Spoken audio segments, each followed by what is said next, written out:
Hi, and welcome back to the Trauma-Free Healthy Living podcast. I'm your host, Jess Cording. You guys are in for a treat today. I do not think I have ever interviewed a husband and wife duo on this podcast, so this is something new. I am speaking today with Demi and Randy Howell. So many people think that being a power couple really has to do with success and material wealth, but as my guest today will tell you, those attributes are only surface components to what it really takes to be a power couple.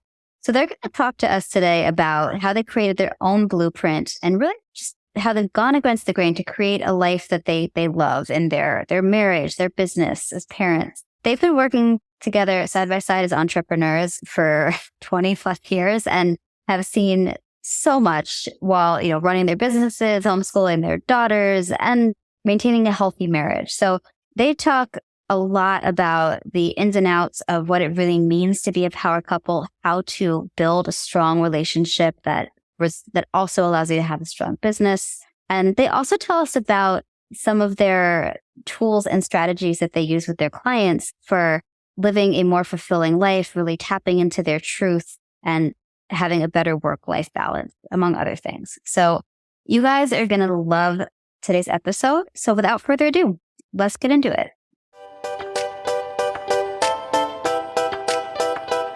Welcome to Drama-Free Healthy Living with Jess Cording. I'm your host, Jess Cording. I'm a registered dietitian, health coach, and author, and I'm here to help you streamline your wellness routine and establish a sane, more balanced relationship with food and fitness so you can reach your goals without losing your mind. On this podcast, we'll talk about nutrition, exercise, self-care, mindset, and more. I'll be bringing you interviews and expert insight on the topics that matter to your health and wellness. So Randy and Demi, welcome to the podcast. It's so nice to be here with you today. So I love that you guys are a husband and wife team. By the way, I don't think I've interviewed anybody on this podcast who has that experience. So I love a good origin story. And I would love to hear, how did you two meet? Oh, so Randy is actually my nephew's best friend. And what I didn't realize was he was coming to our family gatherings, Christmas, holidays. I never saw him ever. I don't know how we missed each other, but I never saw him. And so at least 5 years. Yeah. Yeah, at least 5 years. Yeah, at least 5 years. And so what ended up happening was I am a big furniture store, lamp, rug. I would go to all the furniture stores in our city. And Randy just so happened to work in this furniture store. Now he saw me. I didn't see him. And then. Yeah, well, I actually, it's like I heard a voice say, hey, go inside. So I went inside and I saw a figure. And I was living with my nephew / best friend at the time and explained it to him. And he kind of brushed me off. Went back the next day, heard the same voice. But this time I saw blonde hair and a braid. Had a lip piercing. She had a lip piercing. So I went back to my nephew. And at this time, cell phones weren't really big. So he pulls out his wallet and he shows me a picture. He said, is this her? And I said, yeah, how you know her? And he said that was his auntie. Oh, wow. Yeah. So, but it wasn't that easy. No. Because he wouldn't help me because he was my best friend. And he knew. And he knew me. I knew Randy. So I actually chased her for about a year. Year and a half. Year and a half. And, but during that time, I finally broke her to actually have a conversation with Wait her. a minute. Let's talk about how you stalked me. Oh. Randy was a stalker. So what he would do, he would get my nephew to call me because this was kind of like the time where I was really getting serious into my career, being a hairstylist and a makeup artist in the industry. So I was really, really focused. And he would call. He was like, hey, auntie, let's go out. I got this friend. I want you to meet us downtown. I was like, no, I would just say every time. So one night I'm in the bed, near robe on. It's maybe 8 o'clock. Mm-hmm. I get a knock at my door and I'm like, who is it? He's like, it's your nephew, open up the door. So I open up the door. It's my nephew, Randy. And I'm like, wait, I'm like, hold up, wait a minute. This is the friend. So I kind of put him to the side. I'm like, this is your friend. He's like, yeah. Randy I was different. He was different. and because a lot of women, we have this visual of what type of man we're looking for. And I had the visual and he didn't necessarily fit the visual, but he did fit the process, which was like spoiling me, and he made me cookies. Like he did all of these wonderful things for me. So I ended up going out with them, and we went to kind of like have drinks or whatever. Mhm. And then that was it. I didn't see them for months. And then I ended up moving out into the apartment complex or the townhouse complex where they live. And so I would kind of go down there and, like She just wouldn't hang kind out. of go. She was coming like every day. She just brought a friend with her, so she had a reason to leave. I did. I had to have the scapegoat. So we just really became best friends, honestly. Yeah. We became best friends.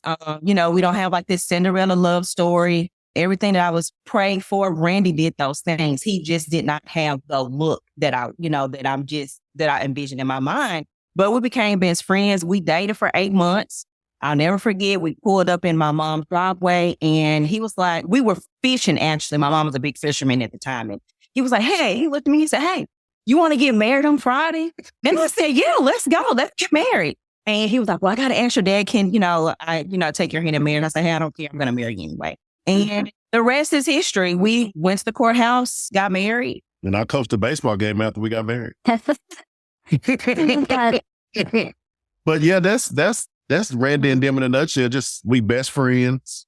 I can appreciate that part of the process. She having me to learn her. That was the most important, because now that we're 22 years in, knowing her makes a difference. Knowing her makes a difference. Yeah, I love that. And, everyone's got their own story, right? Like we're sold this idea of like the Cinderella story, as you said, but like I met my husband online when I wasn't looking to meet anybody. I thought I was going to move out of the city. I was so done with dating. I was like, I'm so old. Maybe I'll just be single forever and it'll be great.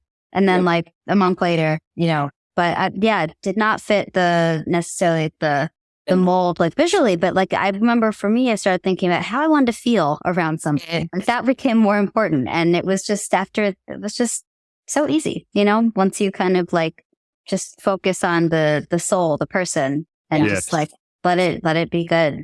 Yeah. But I have so many things I could ask you guys, but one thing that I know we had talked a little bit offline about this, but just, did you always know that you wanted to, create businesses together? Or was that something that just sort of came up organically, or just, did find you?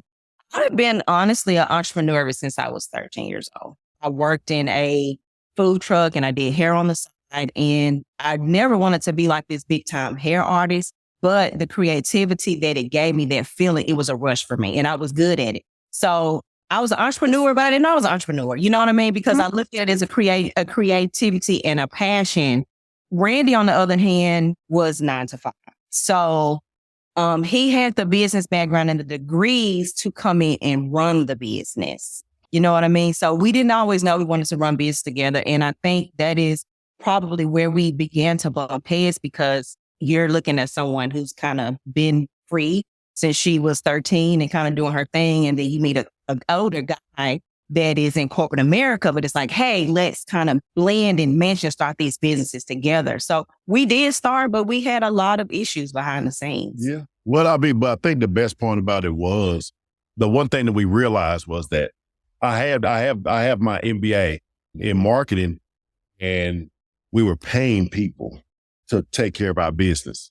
And it was like, why? Why are we doing this? The money that we're spending could supplement a salary. Yeah. So I just walked away and became whatever she needed, for our business. And I can say, even though sometimes it was tumultuous at times, it was the best decision that we could have made, because we are truly better together than we are apart. Yes. We are truly better together. And, just being able to be with your best friend all the time, but then also have the benefit of it being my wife at the same time. You can't beat it. There's no better. I feel like that's when a relationship's supposed to be. You should try your best to spend as much time with your significant other as possible, because once the real world becomes into play, you have work, you have your time, and it's only so many hours in a day. So look how lucky I am. I could easily say I only don't see her minutes out of certain days. And that's like the best thing in the world. Yeah, it is so refreshing to hear that. And I can relate. I remember for myself, we won't talk about how many people I dated looking for him, but like I could tell my husband was the right person because I didn't want to kick him out of my apartment in the morning. It was like, let's hang out, let's do laundry, let's just do normal people. Like I liked him being in my space, which was a studio apartment at the time. Yeah. And it was, and I think you do want, whether it's in business or a relationship or in both, I think there is a lot to be said for spending as much of your time with people where you feel like you're better together than apart. I love what you share about the idea of what it really means to be a power couple. I was really drawn to that about you guys. And I would love for you to tell our listeners a little bit about what you feel it means to truly be a power couple. Well, first of all, it has nothing to do with money. That's the first thing that people want to talk about is money. Mm-hmm. Our power couple journey began when we realized that we had to have a true relationship as individuals. That's the core foundation, the true relationship. Because how can you be a powerful couple of people if you all aren't meshing mentally? If it's not a mental mesh, you can't have power that way. So that's our first step is the truth. And like, I think she told me this morning, she said, what did you tell me? You said, what? We definitely are meant to be together. Oh, I told her yesterday because we're kind of like cute and quirky, but funny and like comedy at the same time. And I said, we were doing something. And I said, you know what? I said, we are definitely meant for each other. I said, nobody could, the details, our personalities, I don't know if anybody else could be with us outside of who we are together. But that's what makes you a power couple, that inseparable bond, which is the example for other couples that are watching. See, people don't understand the power that they hold in just existing in a certain way. We get so caught up in things, we get so caught up in money that we forget about the one thing that people actually pay attention to, and that's us. Right. They pay attention to the way we interact with each other, how we interact with our kids, how we work together, how we spend our money together, how we come to an agreement in the midst of a disagreement. These are the strong points that have to be the foundation before you can ever put the word power in front of any couple. And just to add on, I think the main thing, especially for us, is understanding who we are, understanding our triggers, understanding our trauma, because you're going to bring it out. It's going to come out eventually in the relationship. And understanding ego. I'm an independent, powerful woman. I don't believe, now this is just my thought process. I don't think any woman just comes on this earth as just masculine woman. There are certain things that make us be masculine. There are certain things that make us hold up these walls. And so I had to ask myself, what is the thing that keeps triggering you? And what it was, I saw a lot of dependency growing up from my mom, and it had her trapped. And I promised myself I would never be that person. So coming into a relationship with Randy, he's a survivor. He was in survivor mode. And not only that, the world tells a man that he's dominant and he's, the higher than a woman. So that thought process with him and my thought process of being a strong, independent woman, those egos clash. So we had to do a lot of self-work to understand what it is that makes us tick and work through those issues and stop pointing the finger and take accountability for what we may be doing to each other that's not complimentary. And it takes a lot of work. It takes a lot of work and it takes a lot of realization. So when you get to that point and you are on the same playing field, that's power. That's the power right there. Self-awareness, self-reflection, self-work, that's the power. Thank you so much for sharing that. Because I think I see this a lot. People focus so much on the external things, but you're both talking about doing a lot of the inner work, both on yourselves and together, and really drawing from that. And it's so refreshing to hear that. Is there, you're kind of touching on some of these points, but, is there anything that you would say that our society just gets totally wrong about that whole power couple phrase? I think because we have so many platforms now where we can be seen. I think people are showing what I call the shiny things. It's the cars, it's the houses, it's the vacations, it's the bags, it's the shoes. It's all of those things that have nothing to do with being a power couple. So if that's what is being pushed out and you have couples that want to be in business together, in partnership together, they don't truly understand what it takes behind the scenes. So they're chasing this vision and it's incorrect. It's incorrect. And I'm not saying that I'm not for abundant, but abundance does not always necessarily mean materialistic stuff. Things that you do along your entrepreneur journey can get you the shiny thing, but those are not things that are of value. Those are things that are valuable to the people and how they perceive you. It boosts your ego on the outside looking in, but internally, it's just stuff. Yeah. And we have to get out of that mindset. We have to shift the narrative because we're sending a lot of entrepreneur couples to hell. Yeah. Like, it's like, we have to be able to show the grind, the grit, the backstory, the downtimes. Like, we have to be able to share those losses and balance it with wins as well. Well, I know for me, the misconception is you can have an individual today, two individuals today, and then you could see the tabloids and they're together now. First thing to do is say power couple. Power couple, that title should be earned. It takes time to be a powerful couple. It takes time. It does not happen overnight. If you just assume because this person came from a certain financial status and a hierarchy in their career, and this happened with the other person, now that you have them together, oh my God, they're a power couple. They can walk in any room, but that's about all they can do is walk in any room. Can they have the hard conversations? See, true power couples can have the hard conversations, understanding that there still can be a resolution and we still can be a happy power couple afterwards. Yeah. We couples don't do that. They have the hard conversations and then they have the easy breakup. So, that misconception of right now power is not where it is. No one goes to, that's like me running for president and I'm president. No, there's a process. I have to go through the process to become a powerful man like that. You know what I'm saying? And so that's that's the biggest misconception that I have when it comes to society. They just give it to anybody. Yeah. Because oh my God, yeah. You go to the grocery store, you look up any of the tabloids, always just, I can't keep track. Yeah. But I want to dig in a little bit because here we're talking about your successful businesses that you two have built. And I would love for you to tell us a little bit about them. I believe, so you've both been entrepreneurs for a few decades now, if I am understanding correctly. Yes. So tell us a little bit about what you've created. Hey, I mean, so run it back. We've started out as entrepreneurs in 2004 together.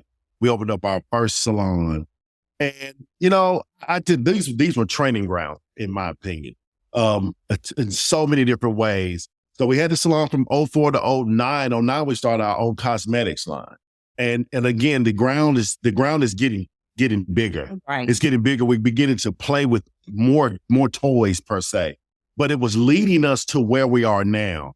Now we're really more purpose driven, and we're truth coaches, which is, we were life coaches, but we realized that life without the truth doesn't exist.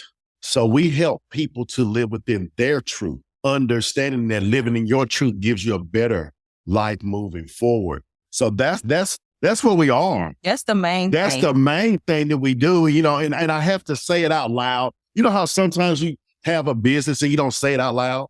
You kind of keep it to yourself. It's time to say it out loud because it's real. It's real for us and it's real that the world needs it. It's more meaningful. When you just say it out loud and stop speaking it in the closet, we truth coaches, then we do a lot live, or we might get a little clip on Instagram. No, we need to let the world know this is our main way that we're walking. And, so I just want to start off with that. That's where we are. I love to hear her talk because she does it oh so well. So yes, just to piggyback off Randy, we opened up a salon in 2004 and it was an old Taco Bell building. University Drive, which is here, is like $1 Million Road. So if you purchased a building there, it was like super successful. And we turned it into this beautiful, beautiful, beautiful space. I have to email you pictures, after we get off. But I never wanted to be a massive hairstylist. I never wanted to be it. It was just, like I said before, the vision and the creativity. But just from, me being consistent and determined, I was able to get my cosmetics 106 in Park. It was on the film of Sugar Mamas. We were the first beauty sponsor for BT hit rooftop party. Mm-hmm. I also placed third in the world international for Style Stars. I was recognized for the top 50 and better business practices in American Salon. I've been featured in Essence. I worked for L'Oreal, for Mazzani. I've traveled. I've done a lot of editorial work, styling. I just feel like I was ahead of my time because this is like 2004 when you had social media, but you didn't have social media. Yeah. And me starting out at 13, starting my journey into entrepreneurship, I didn't rely on social media. I could only rely on, human interaction. Boots on the ground. Boots on the ground, old school marketing. But even with that, our salon was successful. I remember I used to do 20 and 30 heads a day. We implemented a program. It was called Club Demi, and it kept client retention. So that part, I think, and I've said it before, entrepreneurship raised me, and that's just the honest truth. Entrepreneurship raised me. So that part of that successful business story was a highlight, but it was a downfall, because it was stressful. I was in that hustle culture, dying inside. So I retired from that. And that part of the success is now turning into a different success, which Randy speaks about, which is the coaching, with the true coaching. I call myself a pivot practitioner. I teach entrepreneurs how to pivot into peace that are in this whole, hustle culture. And then we also do rehab. We work with investors. Randy does real estate. And so we work with investors and, flip properties. But that's not our main thing. Like, that's not what we want people to know us for. Yeah, we just kind of, that's our consistent flow.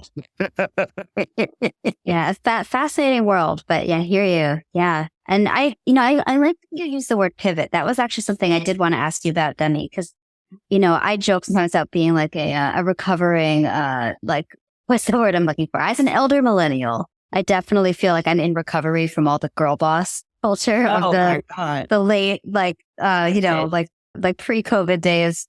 And, man, it is so easy to run yourself into the ground. And, is that, what are some of the ways that, you have this process that you use with your clients that you talk about called Wiser. And I would love to hear you tell us a little bit about that.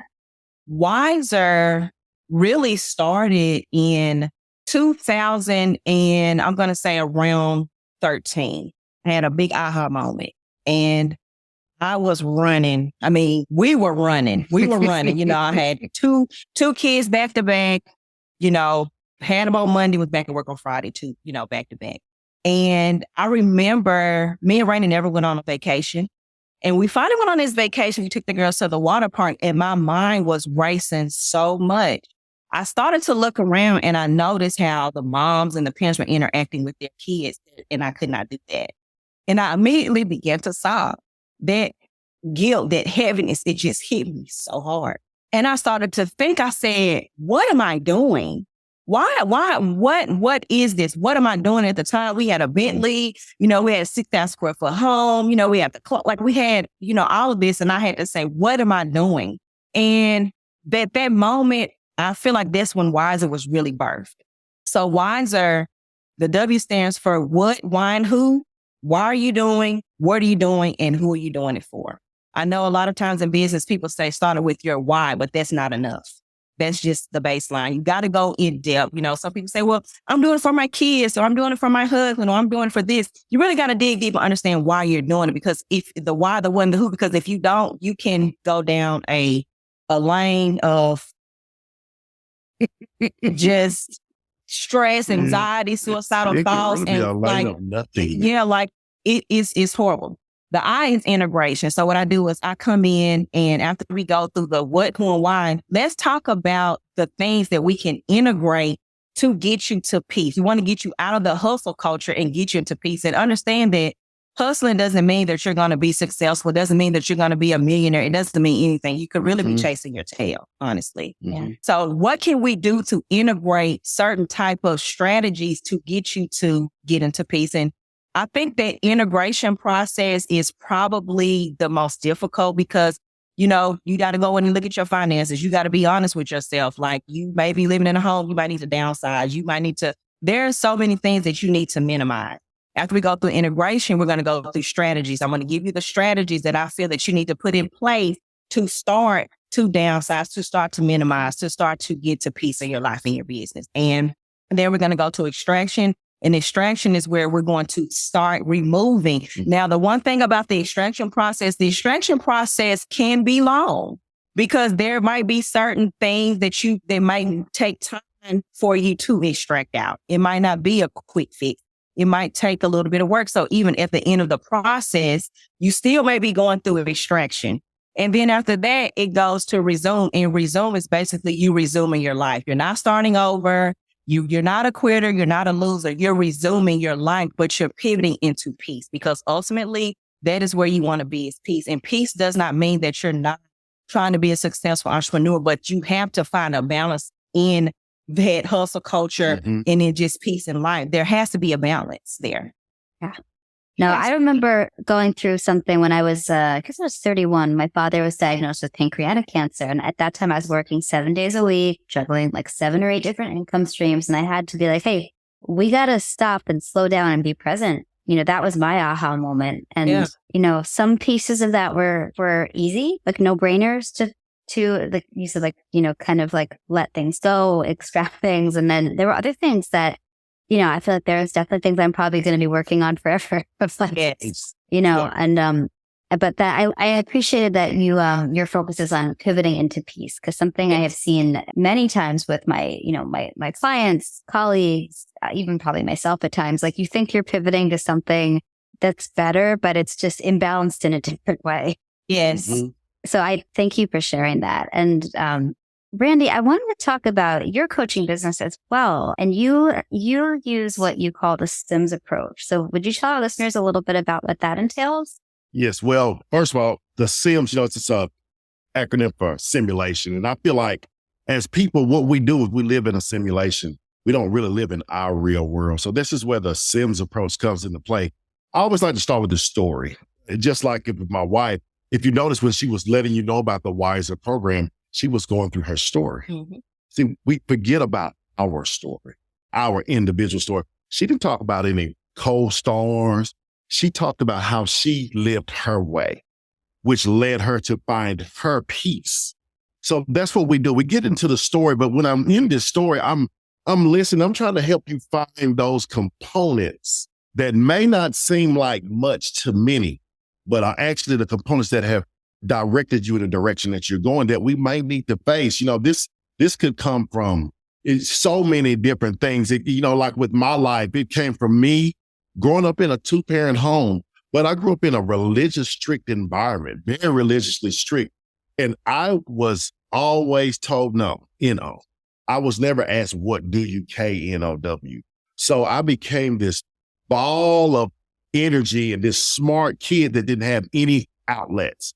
This leads me to being boisterous and not knowing how to listen, always wanting to be heard. These were problems, especially for a married man, to always say, no, listen to me. So this is where the I comes into place. Implementation of change, the evaluation of your story. So I had to learn how to reprogram my way of thinking, not holding myself in a place of unhappiness and trying to actually find that place of happiness. My place of unhappiness was nobody will listen to me.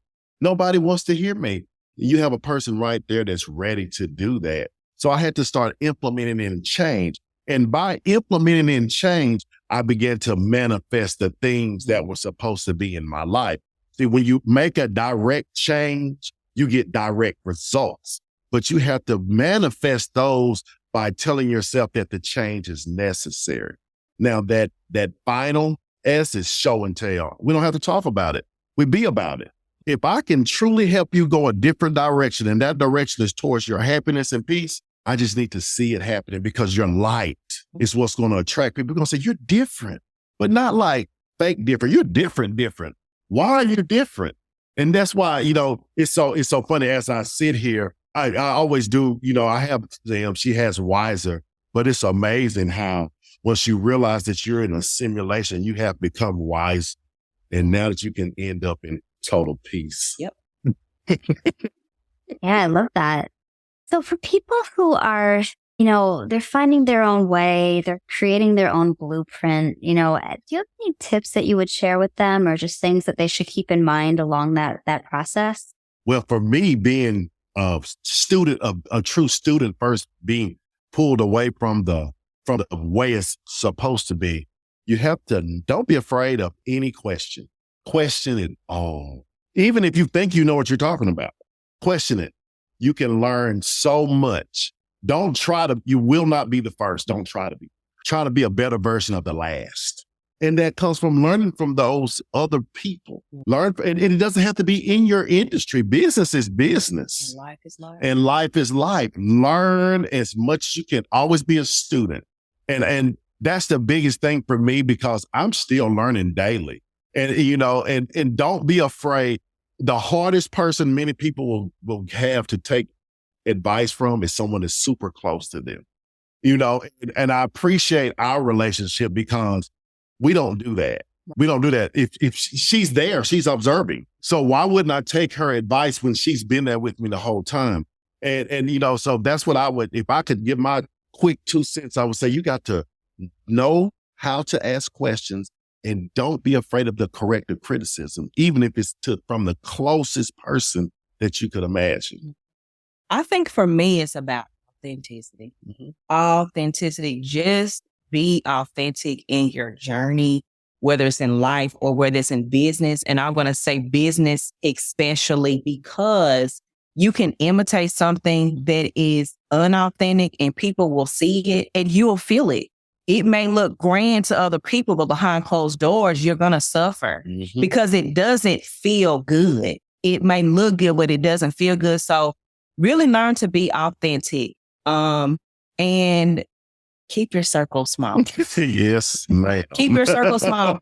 And I don't mean keeping your circle small in a negative way, but you have to protect yourself. You have to protect your energy. You have to protect what you're consuming. You have to protect all of those things. And that's really what has kind of kept me in a positive mindset. Now, it was a downfall for me in business because even when we had the shining light, we never promoted it. We never promoted the cars. We never promoted we never promoted that. We always wanted to be authentic. So in that entrepreneur part of us, that was the downfall. But now that we're here, it's a uprising. Yeah. It's that now that she says that, I sit back and think about when we had all those things and we chose consciously to stay our path as entrepreneurs, not attracting you. We didn't want to do the clickbait situation and trick you into the room. We wanted you to come into the room.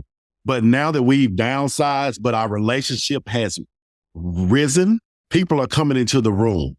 Because one thing that they are getting from us is consistency as a entrepreneurial couple and as a married couple and as parents to our daughters and as friends. Yes, we we are consistent.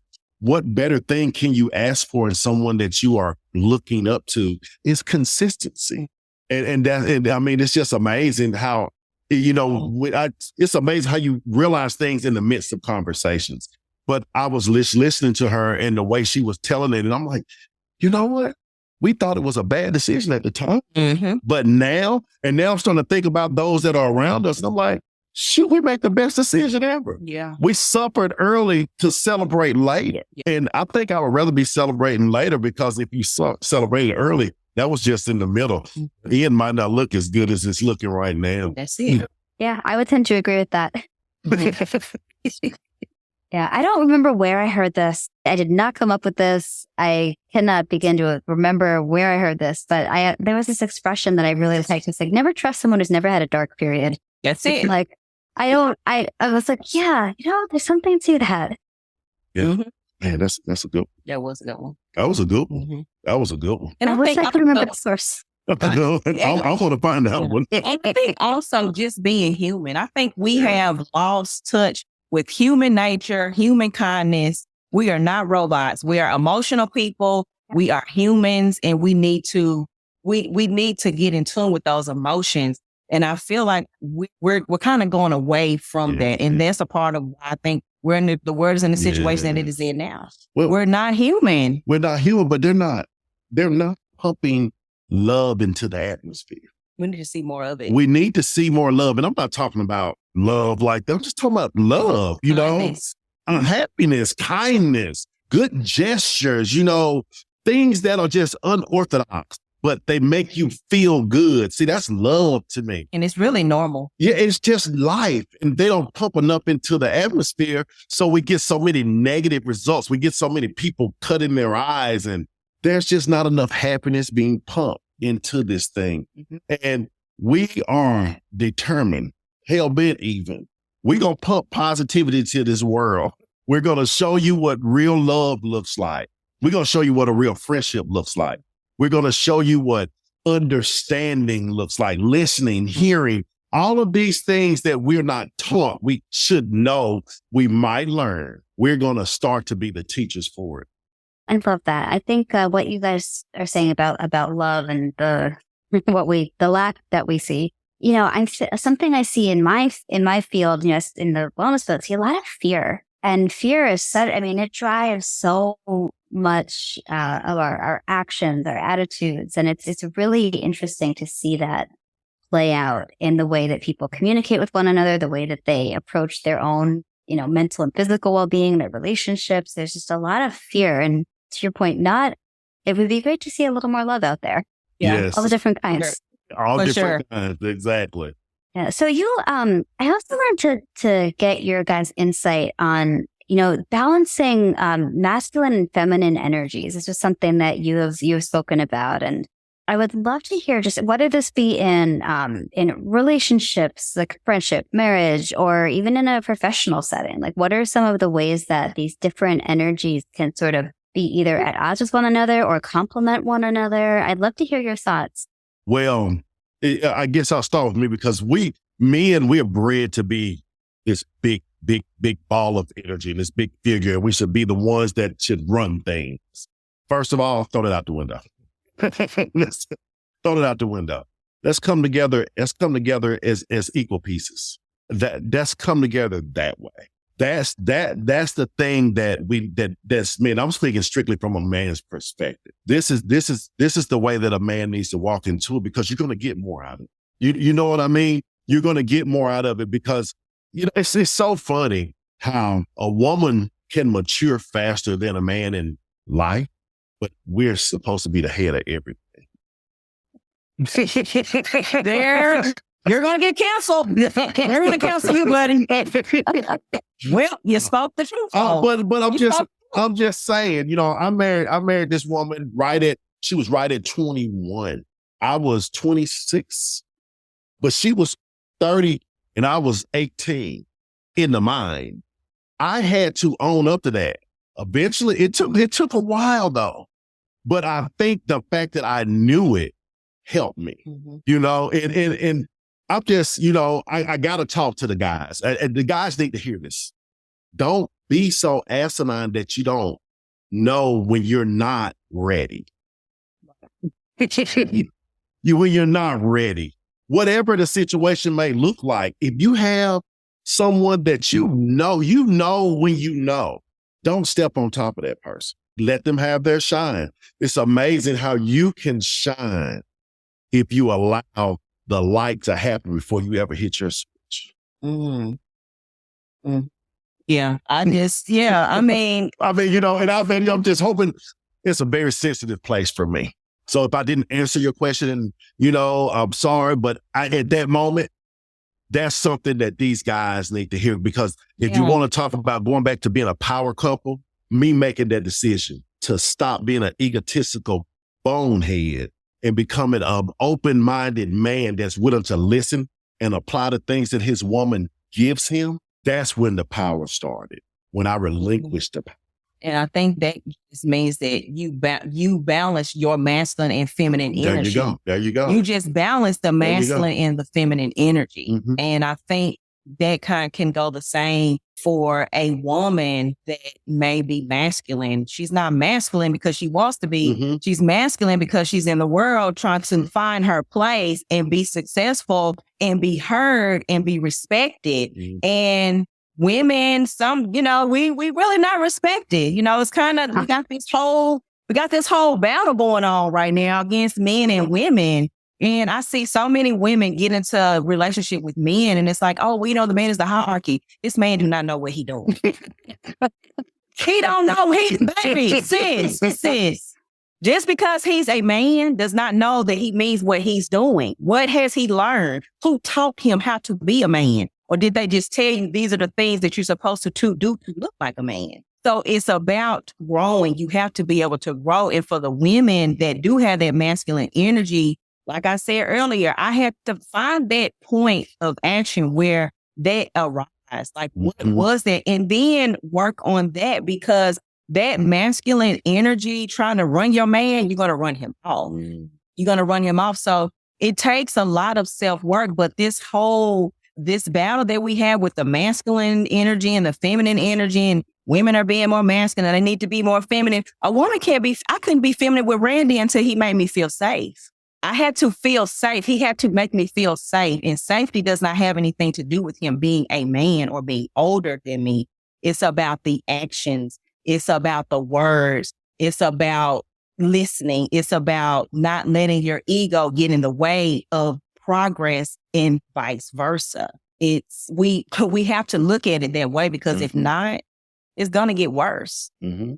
Yeah, I appreciate you sharing that. And I can relate to that. I've been very open in, in my writing and, speaking that, as a survivor of sexual assault, like that impacted how I, interacted with others, how I ran my business, like my work habits. And I think a lot of it for me, you said about needing to feel safe. That was something I had to be willing to admit that was something I needed.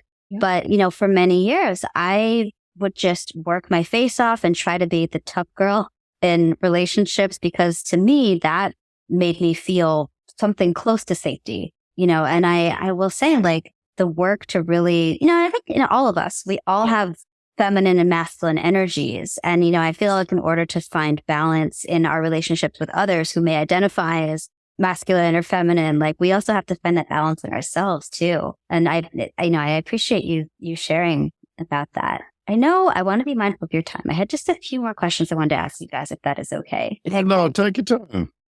So one thing I did want to ask, just to go back to, like being in a relationship or a marriage with your best friend, running businesses with your best friend or your partner, your romantic partner. Any advice for people who are maybe thinking about going into business with their spouse or their partner? Why did you let me in? Well, I saw the future in you when you didn't see it. Exactly. I saw the future in you. I saw it when you couldn't see it. And I knew eventually, I'm not going to say you were going to catch up, but I knew that you were going to see the light. I knew you were going to have that switch moment. Yeah. It's inevitable, because we both worked at it so hard, regardless if you feel like it was the issue, regardless if I feel like the issue, I was the issue. We consistently worked and we worked and we worked. It's work all the time. You have to be willing to work, even when you're tired. This is my business partner. This is my husband. This is my lover. This is the father of my children. And if I know this is what I want, and if he knows it's what he wants, we have to work at it. Now, the one thing I will say, right now, this is my wife, but at work, this is my business partner. Do not confuse the two. Do not confuse the two. I remember being asked, so you mean to tell me you could be argued at home and then get to work and everything's fine? Until I get back home. I mean, we have to work. Then we become husband and wife. But if you're charismatic enough, you'll figure out a way to fix it during the day. Like Randy Starbucks. You gotta learn how to learn. You gotta learn your person. Yes, you gotta learn your person. And just understand that, yes, those are two different things. If you're thinking, oh yeah, I'm finna run this thing with my wife, you messed up right there. Yeah, it's over. Because you haven't found out if she can be your business partner and vice versa. Mm-hmm. See, she knew that I had the characteristics, but she really didn't know if I knew how to do it because I was institutionalized mentally. But through her throwing me in the fire and staying my cheerleader, continuously foreseeing the future, saying, just giving me those small words when she would see me discouraged. Help that person to grow. Now, if you all are new entrepreneurs, you have to help each other grow. Yeah. You have to. Watch plenty of videos. Find people, I'm not saying friends, colleagues, business people that look sort of like you. Learn. You'll hear me say that forever. We're students till the day we leave here. Yeah. Continuously learn and be open-minded to the fact that you're not the only one in this partnership. Be mindful of your partner. Just as you are in marriage, do it in business. Do it the same way. I hope I do a good job. I try very hard. I've been with you like half of my life. So you know you're doing this. Yeah, I think I always tell people the basis and the most important part of me and Randy relationship is that we're best friends. Mm-hmm. You can't be the best friend. The best friend is better than a husband to me, or better than a wife. When you have that best friend, you can really just literally talk to them about any and everything. Mm-hmm. So when I see Randy, he is my husband, I see him as my best friend. And it, it lets down that veil. Mm-hmm. It makes me more comfortable to want to talk to him and to want to talk about issues that I might be having outside of, our marriage that I might, it just makes a difference when you have that friendship and that foundation is very strong. It's very important. People don't realize that, people have been in marriages pretty much their whole life and never knew it. Yep. Been my best friend since I was 7 years old, but you're 68. How come it's not that easy with marriage? Why do we have to think so much once we say I do? Because of the rules and the construct that the society has put on the way that a marriage is supposed to look. Mm-hmm. And it doesn't, you can't have one complete blueprint for everybody. Mm-hmm. It does not work. Mm-hmm. You have to do what works for you. Mm-hmm. And you have to be able to pivot not through your marriage. Mm-hmm. All the time. Just because this is what this one certain thing says that this is how it's supposed to be set up, that is not true. Now, I will say this, don't be a fool. Yes. Don't be a fool. Yeah. Don't be a fool. There are signs out there, people. Red flag, what the new word is. It's red flag. Pay attention to the red flags because it's real. So we're not saying just be stupid out there and do things that because you're supposed to do it. Nah, you're not supposed to do it. It has to be a two-way street here. So just pay attention to the signs, but I'm telling you, it can work, and trust me, I am so happy. Yes, I wouldn't have it any other way. Oh my God. I don't even see how people leave their spouse and go to work. And it's like, what am I supposed to do all day? we do weird stuff like Randy might say, hey, I'm going to Publix to get something. And we literally together. When he hits the car, he's going to call me, babe, what are you doing? Yeah. I'm like, nothing. I'm going to talk to her the whole time until I get back home. We've always been that way. It's just, I can't tell you.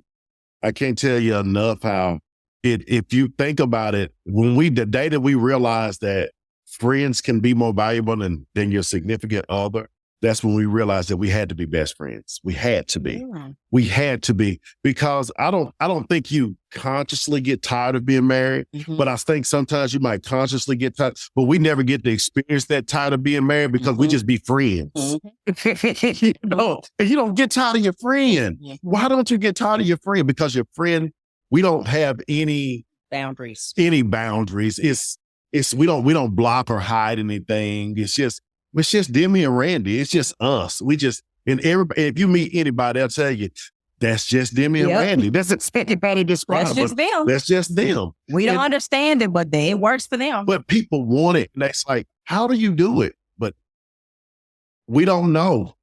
We're intentional. We're intentional. I feel like, I tell people all the time, I played for 25 years. I was blessed with my angel. Why would I neglect a moment? That would be the dumbest thing I could do. I got to cherish every moment with her. Because when you got somebody that you just literally can just be riding in the car by yourself and you've been driving for an hour and then you realize I haven't did anything, but you've been laughing at things y'all do. Yep. That's your partner. Mm-hmm. That's Earl. Yep. Thanks. And I think we do it all the time. So, Yeah, I love that. I have one more question I always ask my guests because there's so many different ways to interpret this. And this question is, what does healthy living mean to you today, this moment in time? Putting yourself first. Encourage yourself. Don't wait on anybody. Tell yourself you're great. See, how can you be healthy? So, you can be sick and eat good, be healthy, exercise because you're sick inside. You got to start from the inside. Make yourself feel good about yourself. Relieve your own stress. Stop building up walls that don't exist because you're looking for approval or a door to open. Opportunity exists for everybody all the time. But I want you to wake up in the morning and give yourself the best medicine you can. And that's looking in that mirror and say, you are the best. You're great. Today is your day. You own your life. No one can stop you from achieving what you want to achieve. That's the best medicine. It's called a smile. And you think about that, how bad you can be feeling and wake up and you tell yourself how great you are, you're instantly going to smile at yourself. And when you smile, you automatically start to feel better. That's the only way. She'll tell you, this is just Randy. I tell everybody to love yourself first. Yeah. I don't want a person that doesn't love themselves because you're going to mistreat me. Love yourself first without asking permission, then start your day. Mm-hmm. Love it. I think for me, it's kind of similar to, what you said, is just really understanding how important you are to yourself. Mm-hmm. Women, especially, we take care of our husbands, we take care of our kids, we take care of people we don't even know sometimes. But we always tend to forget about self because we're such nurturers. And you have to nurture yourself without guilt. Mm-hmm. Don't feel guilty about nurturing yourself. You might have to tell Demi and Randy, hey, mom can't do this today, and not feel guilty about that. Mm-hmm. Instead of like, yes. And then here I am, I'm dying inside. Mm. And especially when you're on the hamster wheel, there are the certain little things that you miss out on. And you need to sometimes you really just need to get in your quiet space to hear. Sometimes it's so loud that you can't hear. You need to get in your quiet space and really just think in silence. No TV, no people, nothing. And think about yourself and say, what do I need? Mm-hmm. What do I need to maintain a healthy life and implement those things? Don't wait. I feel like we wait on the things to implement in our lives that are good for us, that may be healthy for us, because we have not been shown from the beginning, this is what we're supposed to do. It's all about the American dream and, this, that, and the third. But what about you? Mm. What about you? You know what I'm saying? What about you? Mm-hmm. You take care of yourself. Mm-hmm. You only get one body. You only get one life. Don't wait till you get down and out to try to make these changes, because as much time as it took for you to get in that position, it's going to take you that amount of time to get out of it. So if you're young or you on your journey, self-care, take care of yourself daily. And it's not a, we'll say, well, if you're going to get a facial, that should just be normal. That should be standard. It should just be a standard.